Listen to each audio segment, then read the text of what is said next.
It's been a week since the beta testing for version 2.3 started, and ever since then, leaks have been pouring in nonstop. Some from trusted sources, others, well, a bit sus. And honestly, it makes sense. This update is a huge deal. It's the first anniversary of Wuthering Waves, and it really feels like a festival for both Kuro and the entire player base. Due to that, a lot of unconfirmed and sus leaks have also been floating around. Since I'm not a leaker myself, but someone who just covers them once they're out, I feel like it's only right to do some due diligence and keep it real with you guys. No hype trains, no sugarcoating, just the most accurate info we've got right now. So, without wasting any more time, let's quickly dive into everything version 2.3 has in store for us so far. One of the most anticipated arrivals is the debut of Zani, a 5-star resonator that has been teased ever since version 2.0. Everyone thought she'd be a Spectro Broadblade user, and while that's kinda true, it's also not. Her attacks incorporate a massive shield that transforms into a Broadblade, but technically, she's a Spectro Gauntlet user. Funny enough, you'll rarely see her actually punching enemies like other Gauntlet users do.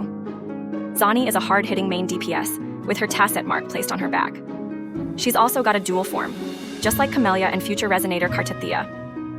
When she unleashes her ultimate, she transforms completely like she went full Super Saiyan, changing her attack animations, overall appearance and glowing hair, going full Berserker mode on her enemies.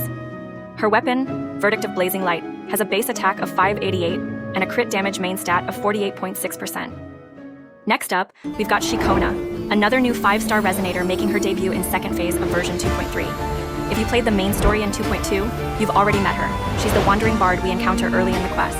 She's an arrow pistol user, but she literally fights with music. In most of her attacks, she uses a flashy mic stand as a spear and musical bursts, and she barely even uses a pistol in her animations, except for the aim mode, but who uses that? Her ultimate is probably one of the most unique in the game. She summons 2 mirages of herself. One plays a guitar, the other a tambourine, while the real Ciaccona sings up front like she's doing a full-blown concert, and they even keep performing after you switch characters. Her weapon, Forest's Lament Tune, has a base attack of 500 with a crit rate main stat of 36%. Let's see what all we are getting this season. A free glider skin, and it's absolutely stunning. It has a shimmer effect when flying, and this was one of those things that players wanted for a while. We're getting a completely different map that doesn't follow the usual aesthetic. It's chibi style, fluffy, and cartoony. It might be a limited time map just for the anniversary. The main event for this version is titled Solaris Festival, though the name might still change. Overall, there will be 20 events in total during 2.3. Let me give you a quick rundown on that. Of the 20 events coming in 2.3, 10 events will be those that have already been in-game, which is most likely the returning events. Then, 9 events will be dedicated to the anniversary, which means a lot of new stuff is incoming.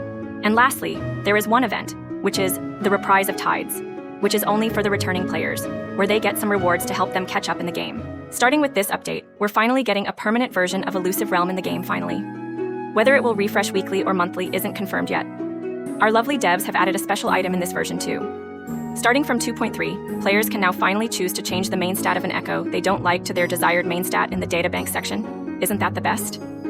The main stat can only be changed for echoes that are at base level and not leveled up, and to do so you'd be needing this special items. Players can claim a total of 16 of these, 10 from the check-in bonus of the anniversary, and 6 from the free monthly BP card. For players who purchase the BP card, their total can go up to 23 of these special items.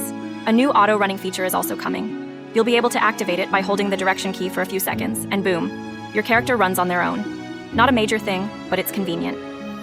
Starting in version 2.3, if it's your birthday, you'll now receive 2 special in-game items, a melody box, and 2 crystal solvents, a thoughtful little addition. New hologram bosses for Kartithia and Lorelei will be added in the update for players to suffer. I mean fun, totally. We're finally getting the Phantom version of Crownless. Although it looks like a Nightmare version to me, but it's listed as Phantom. Guess we'll see once it drops. Also, rejoice, as the overworld bosses will now respawn instantly after being defeated. No more waiting 2 minutes from now on. You can challenge them back-to-back and farm boss echoes super fast and claim their corresponding rewards. And finally, one of the events in version 2.3 will give us a free Arrow Rover sequence as a reward. Let's go. Now let's get into the sus or questionable leaks. These are either unverified or just too wild to be true. First up, there's a rumor about getting a free 5-star character and/or weapon of your choice, mainly due to this item which is listed as the word Selector. Earlier, it was speculated that we can choose from Yinlin, Jian, and Xiangli Yao, along with their signature weapon. But now some people are saying it will be all the characters from 1.0 to 1.4 for the Selector, that we will be able to choose our desired character, and we can pull on their banner for a guaranteed win. No 50-50, like they did for standard character banner selector during launch. This is based on the fact that Punishing Grey Raven, A game also from Kuro Games did something like that in the past for one of their big patches. Please know that this is one big hype train, and do now expect Kuro to move in that direction. You'll only be disappointed. As of making of this video, no evidence has been there up until now by any of the big or trusted leakers regarding this.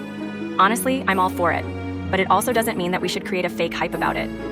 My advice would be to relax until then and not get overhyped over this. Another odd one. Red supply packs that are apparently looking like they are made by Fractsitis. We don't know what they give or how they work yet, but the design feels very Fractsitis coded. Lastly, there's a leak claiming that version 2.3 and 2.4 might be combined or have overlapping events. Now 2.3 is a filler patch in terms of story, but it's anniversary themed and packed with big rewards, while 2.4 will be huge lore-wise with new characters and map expansions. New area, Septimont incoming. So, if this rumor is true, things are gonna get crazy. The best part is we don't have to wait much longer, as mark your calendars, because the official 2.3 anniversary livestream is happening on April 19th, and that's when we'll get full confirmation on everything. So this is your pre-hype briefing before it all goes live. And that's everything we know right now about the 2.3 anniversary patch.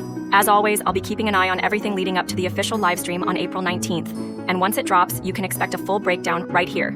So if you found this helpful or entertaining, make sure to drop a like and sub to stay updated, and let me know in the comments what you're most hyped for in version 2.3. My name is TJ, you're watching Wuthering Vibes, and I'll see you in the next one. Peace out.